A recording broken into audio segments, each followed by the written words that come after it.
नमस्कार दोस्तों, मैं जीत चारण फिर से एक बार आपका स्वागत करता हूँ श्री करनी क्लासेस के यूट्यूब चैनल पर।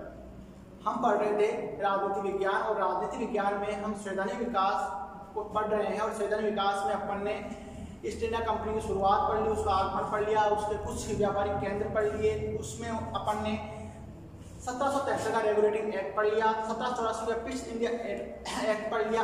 आज अपन पढ़ेंगे इसके अंदर चार्टर एक्ट। कौन सा चार्टर एक्ट? देखिए 1813 का चार्टर एक्ट। चार्टर एक्ट क्या था? एक राजलेख,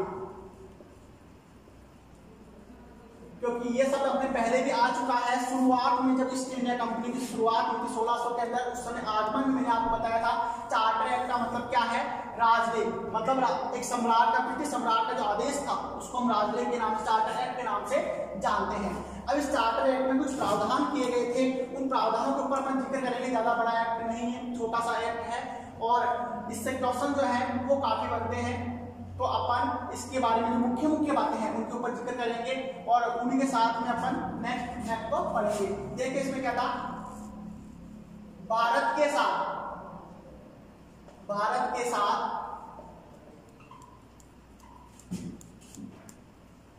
चीन और चाय का व्यापार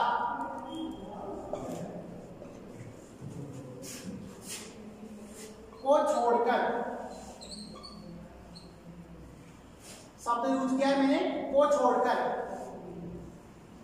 ईस्ट इंडिया कंपनी के व्यापार एकाधिकार को समाप्त कर दिया गया।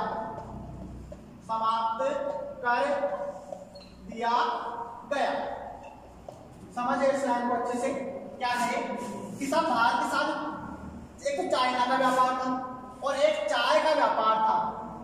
इन दो चीजों को छोड़कर ईस्ट इंडिया कंपनी का जो व्यापार एकाधिकार था उसको समाप्त कर दिया गया। मतलब अब ईस्ट इंडिया कंपनी के पास में 2 ऐसी चीजें रही है जिन पे उनका खुद का एकाधिकार है। एकाधिकार से मतलब है खुद का अधिकार, कि इनके अलावा और कोई व्यापार इनके साथ में या इन चीजों के साथ में नहीं कर सकता। तो एक तो चीन के साथ और एक चाय का व्यापार, इन दो बातों को छोड़कर संपूर्ण आपका जो ईस्ट इंडिया कंपनी का एकाधिकार था वो समाप्त कर दिया गया। किसके माध्यम से? 1813 के चार्टर एक्ट के माध्यम से। अब दूसरी बात जो आती है वो क्या आती है? अन्य यूरोपियंस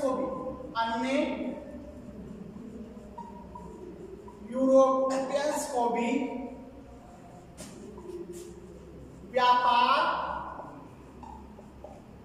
करने का अधिकार दिया गया। क्या किया गया साहब? कि अन्य यूरोपियंस जो थे, मतलब वहां से ब्रिटेन से जो आ रहे थे, तो अन्य यूरोपियंस के द्वार भी खोल दिए गए व्यापार के। ठीक है, बाद में आने के कि अन्य यूरोपियंस को भी व्यापार करने का अधिकार दिया गया। ठीक है, नेक्स्ट बात इसके अंदर क्या आती है वो देखिए। ईसाई मिशनरियों को धर्म प्रचार करने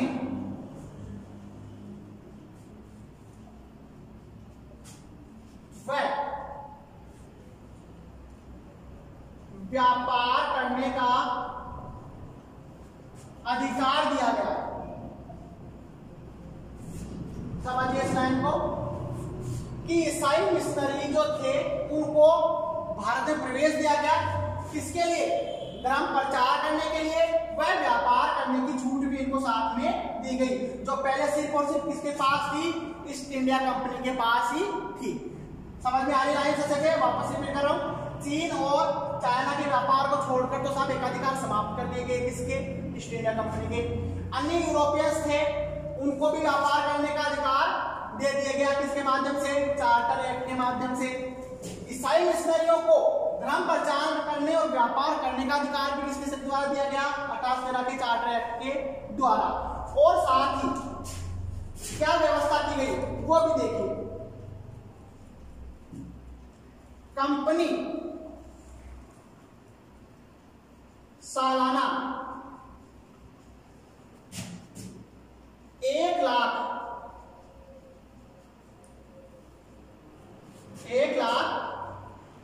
भारत में शिक्षा पर खर्च करेगी।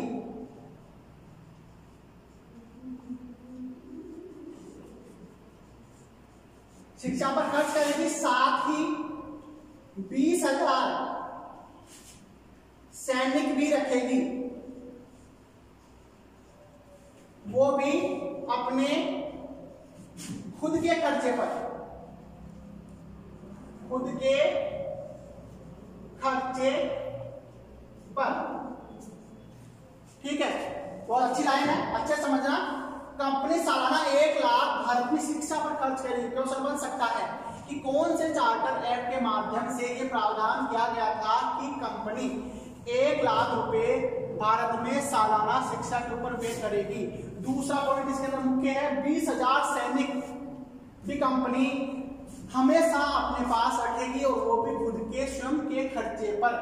मतलब ब्रिटिश सरकार की तरफ से उनको इन 20,000 सैनिकों का हर्जा खर्चा कुछ भी किसी प्रकार का नहीं दिया जाएगा। साथ में एक बात और की गई कि गवर्नर जनरल व प्रधान सेनापति की नियुक्ति भी कौन करेगा?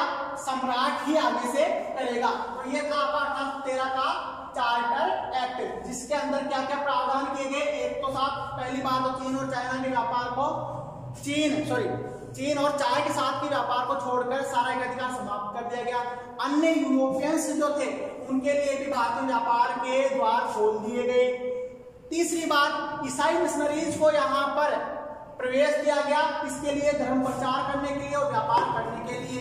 चौथी बात इसमें क्या कही गई, वो ये कही गई कि कंपनी 1 लाख सालाना भारत में शिक्षा पर खर्च करेगी और 20,000 सैनिक हमेशा अपने पास रखेगी, वो भी खुद के ही खर्चे के ऊपर।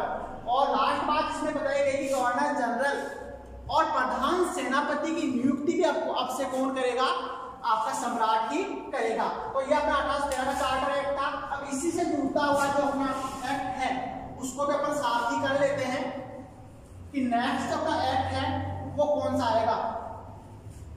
देखो लगभग लगातार आपके जो 20-20 वर्षों के अंतराल में एक्ट आए थे, आप लोग पहले भी इन चीजों को पढ़ चुके होंगे और जिन लोगों की पढ़ी हुई है तो उनका रिवीजन हो जाएगा, जिनकी नहीं पढ़ी हुई उनको अच्छे से आप समझते चलिए, कॉन्सेप्ट आपके सारे क्लियर हो जाएंगे इसके साथ ही। ठीक है, तो नेक्स्ट एक्ट अपन पढ़ते हैं इसका 1835 का चार्टर एक्ट। ठीक है, इसमें देखो क्या प्रावधान किए गए हैं। अच्छा एक्ट है और ये भी छोटा सा एक्ट है, उसके लिए इतना ज्यादा बड़ा नहीं है। चाय और चीन जो अपन पहले पढ़ चुके हैं, चाय और चीन के साथ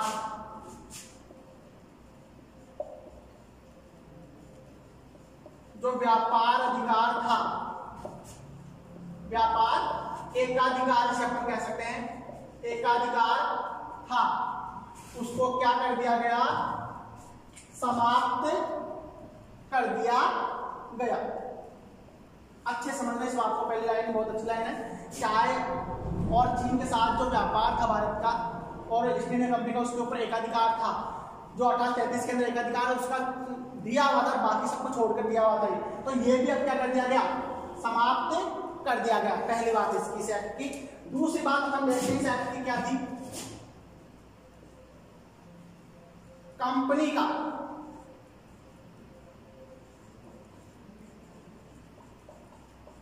व्यापार कार्य समाप्त कर दिया और अब से कंपनी केवल राजनीतिक कार्य ही करेगी, राजनीतिक कार्य ही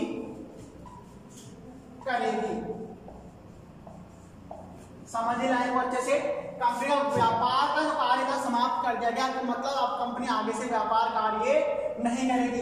अब वो क्या करेगी? सिर्फ और सिर्फ राजनीतिक कार्य ही करेगी, क्योंकि साहब उनको भी दिख रहा था कि व्यापार में कुछ नहीं करा, अब तो अपने पास में लगभग सत्ता आ रही है, तो क्यों ना हम राजनीति करते हैं। यहाँ पे व्यापार में क्या करा है? व्यापार कर लिया और राजनीति करेंगे, साथ साथ अपने को ज्यादा फायदा यहाँ से उठा सकेंगे। तो उसने क्या कर दिया? राजनीतिक कार्य शुरू कर दिया।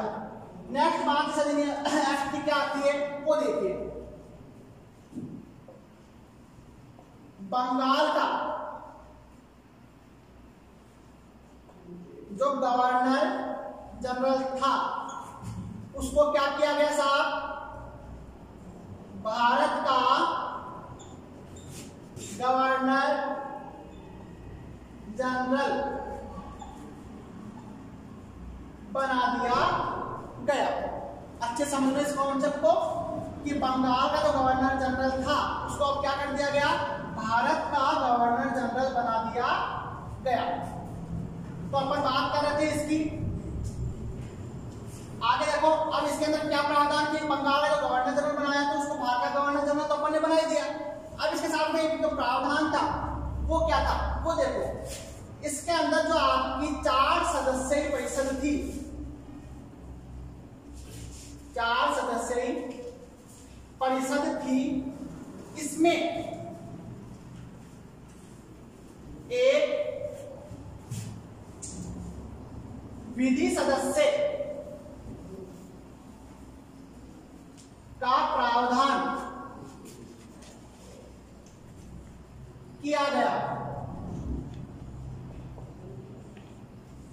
मतलब गवर्नर जनरल की जो 4 सदस्यीय परिषद थी उसके अंदर अब क्या नया ऐड किया गया? एक विधि सदस्य भी होगा। अब वो विधि सदस्य कौन था उसको भी आप साथ ही में देख लीजिए। लॉर्ड मेकाले इसका प्रथम विधि सदस्य बना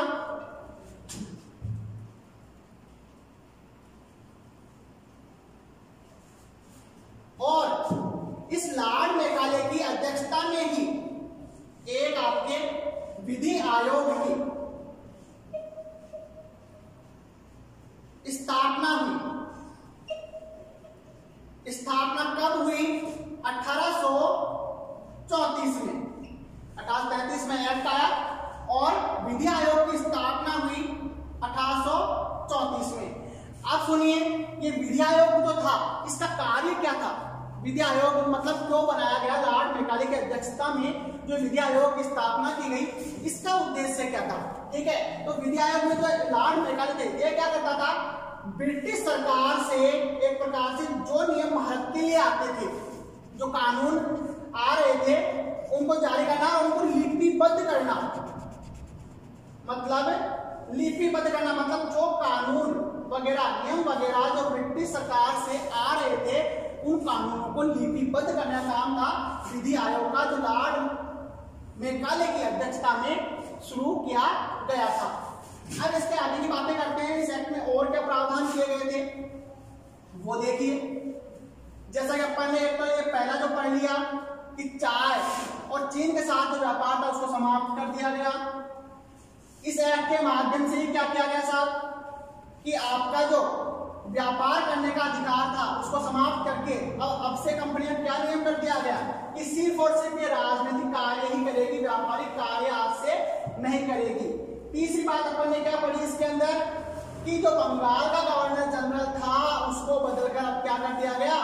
भारत का गवर्नर जनरल बना दिया गया। अब नेक्स्ट बात उसमें आती है एक बात और, 1843 में इसी एक्ट के माध्यम से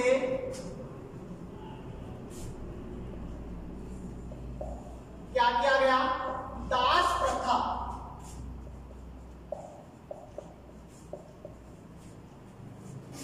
को समाप्त किया गया, समाप्त किया गया। इंपॉर्टेंट बात है, ध्यान रखना, पूछा जा सकता है कौन से एक्ट के माध्यम से दास प्रथा को समाप्त किया गया था। तो 1833 का एक्ट अपने को याद रखना है। लास्ट इसकी बात अपने छोटी सी कर लेते हैं कि भारत का जो इस एक्ट के माध्यम से प्रथम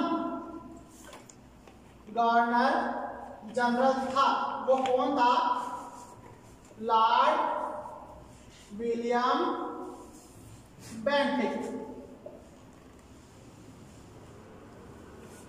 इस लाइन को अच्छे समझ लेना, क्योंकि ये ऐसे शब्द हैं, ऐसी शब्दावली है जो लगने में तो छोटी छोटी लगती है, पर इनसे संबंधित जो क्वेश्चन है कई बार अपन से पूछ लिए जाते हैं। तो लॉर्ड विलियम बेंटिक जो था प्रथम भारत का गवर्नर जनरल था।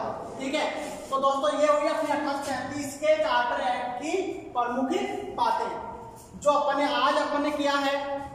दो एक्ट कर लिए, 1813 का और 1833 का चार्टर एक्ट।